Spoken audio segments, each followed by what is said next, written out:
नमस्कार, मैं पूर्वा स्वरवंदना theory and vocal में आप सबका स्वागत करती हूँ। लास्ट वीडियो में हमने देखा था कि ताल का महत्व क्या होता है, ताल का मतलब क्या होता है। दादरा ताल देखा था और ताल से रिलेटेड टर्म्स यानी कि मात्रा, बोल, ताली, खाली और आवर्तन, सम, ये सब जो महत्वपूर्ण डेफिनेशंस है वो हमने लास्ट वीडियो में देखे थे। लास्ट वीडियो मैंने मराठी में किया था। मुझे कुछ जो हिंदी भाषिक है उनके रिक्वेस्ट के अनुसार मैंने ये वीडियो अभी हिंदी में करना डिसाइड किया। तो एक बार फिर से वो एक ब्रीफ रिवीजन करेंगे कि मैंने कहा था ताल मतलब गाते या बजाते समय जो हाथ से ठेका दिया जाता है उसे हम ताल कहते हैं। ताल का जो मतलब इम्पोर्टेंट स्ट्रक्चर जो है, जैसे कि किससे बनता है ताल, मात्रा, विभाग, ताली, खाली, ये सब जो कॉन्सेप्ट्स हैं ये तो मैंने लास्ट वीडियो में भी हिंदी में एक्सप्लेन किए थे कि उसमें जिन अंकों में ताल काउंट किया जाता है उन्हें हम मात्रा कहते हैं, जिन अक्षरों से बोला जाता है उन्हें बोल कहते हैं। ताल की शुरुआती मात्रा मतलब जिस मात्रा से ताल शुरू होता है उसे हम सम कहते हैं, और ताल देते समय हाथ साइड में लेके या फिर वो मात्रा बिना ताली दिए खाली छोड़ी जाती है उसे हम काल कहते हैं। आज हम उसके चिन्ह भी देखने वाले हैं। ताल की शुरुआती मतलब सम की मात्रा को क्रॉस ऐसा साइन दिया जाता है लिखते समय, और जो काल की मात्रा होती है उसे ओ या सर्कल दिया जाता है। उसे कभी हम ज़ीरो नहीं कहते क्योंकि उस मात्रा को हम काउंट करते हैं तो वो कभी वैल्यूलेस नहीं हो सकती, तो उसे हमेशा ओ या सर्कल इसी तरह से आप रिफ़र कीजिए। तो ये तो हो गई ताल के बारे में। हमने दादरा ताल देखा था, एक बार फिर से लेते हैं। धा धी ना धा ती ना, धा धी ना धा ती ना। अभी ये मात्रा में कैसे देंगे? 1 2 3 4 5 6। मतलब अगर इसकी इंफॉर्मेशन हमें बतानी है तो हम किस तरह से बताएंगे? 6 मात्रा, टोटल मात्रा 6, 2 पार्ट्स, फर्स्ट मात्रा पे ताली और फोर्थ मात्रा पे खाली यानी कि काल। ये ऐसी इन्फॉर्मेशन हमें एग्जाम्स में भी देनी पड़ती है। अगर एग्जामिनर हमें पूछते हैं कि आप दादरा ताल के बारे में इन्फॉर्मेशन बताइए, तो इसी तरह से आप ताल दे के ऐसी इन्फॉर्मेशन आप दीजिए। आज हम देखने वाले हैं कहरवा ताल। वो भी बहुत तरीक़ों से बजाया जाता है और ज़्यादा से ज़्यादा बॉलीवुड सॉन्ग्स में यूज़ किया जाता है। मराठी सॉन्ग्स भी बहुत सारे हैं दादरा कहरवा ताल में। तो आइए देखते हैं। इसकी मात्राएं हैं 4, टोटल मात्रा 4, इसके पार्ट्स है 2, इसकी ताली आती है फर्स्ट मात्रा पे और काल आता है थर्ड मात्रा पे। अभी इसके बोल देखिए कैसे हैं। धागे नती नक दिन, धागे नती नक दिन, 1 2 3 4, 1 2 3 4, धागे नती नक दिन, धागे नती नक दिन।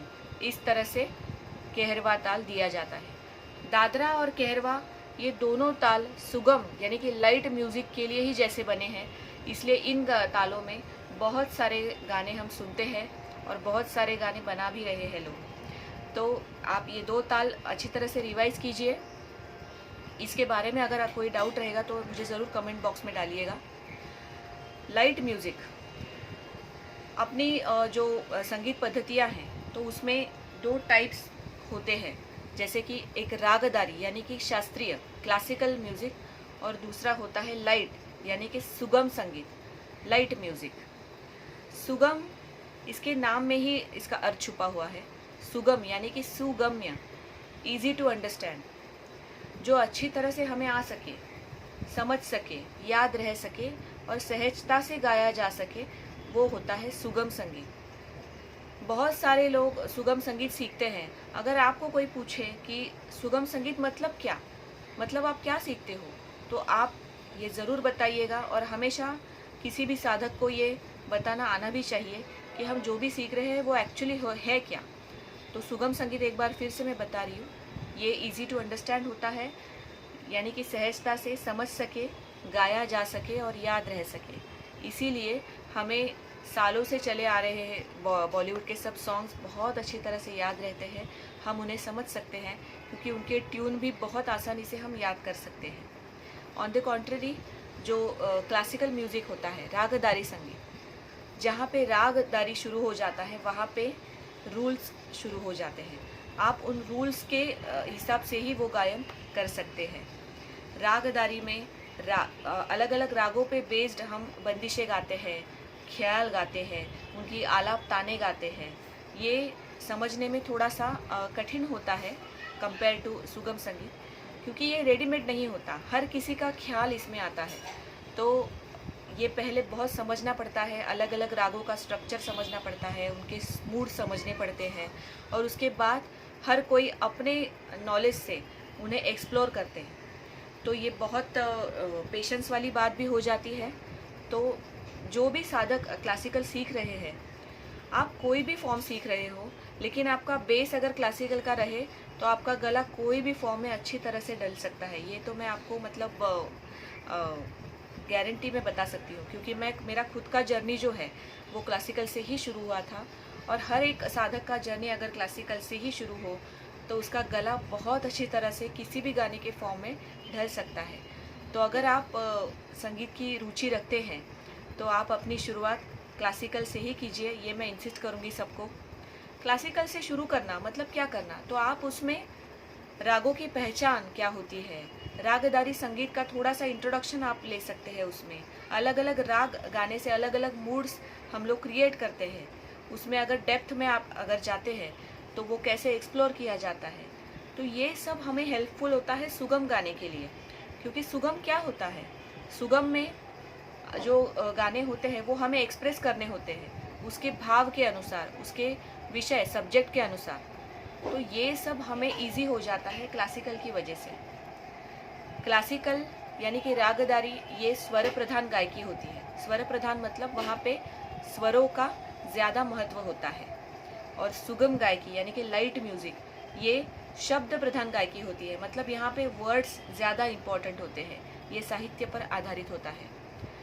अब ये मतलब ये कैसे अभी हम एक्सप्लेन करेंगे कि क्लासिकल म्यूज़िक में स्वर प्रधान गायकी मतलब स्वरों का जैसे महत्व है। अगर आप राग की बंदिश भी गा रहे हो तो उसमें अगर आप एक आध वर्ड भूल भी गए तो वहाँ पे आप उस राग के स्वरों के अनुसार वहाँ पे फिलर डाल सकते हैं, एक आध आलाप डाल सकते हैं।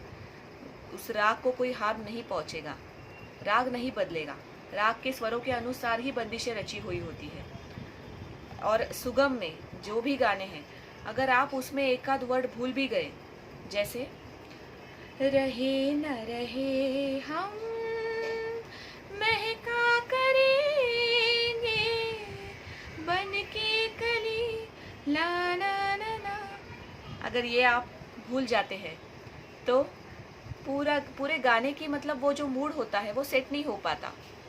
क्योंकि सामने वाला सुनते हुए ये उसको पता होता है कि यहाँ पे क्या वर्ड है, वो वेट करता है कि अरे हाँ अभी ये आएगा, अभी ये आएगा। और वो अगर हम भूल जाते हैं तो पूरे सॉन्ग का जो मीनिंग है वो बदल जाता है। इसलिए सुरों का महत्व तो है ही, लेकिन सुगम में अगर आप वर्ड भूल जाते हैं तो कितने भी सुर आपके अच्छे हो लेकिन आप उतना इम्पैक्ट उस गाने का नहीं दे सकते। इसलिए सुगम गायकी ये शब्द प्रधान गायकी होती है और रागदारी यानी कि क्लासिकल गायकी ये स्वर प्रधान गायकी होती है। इन दोनों का ये सबसे इम्पॉर्टेंट डिफरेंस है।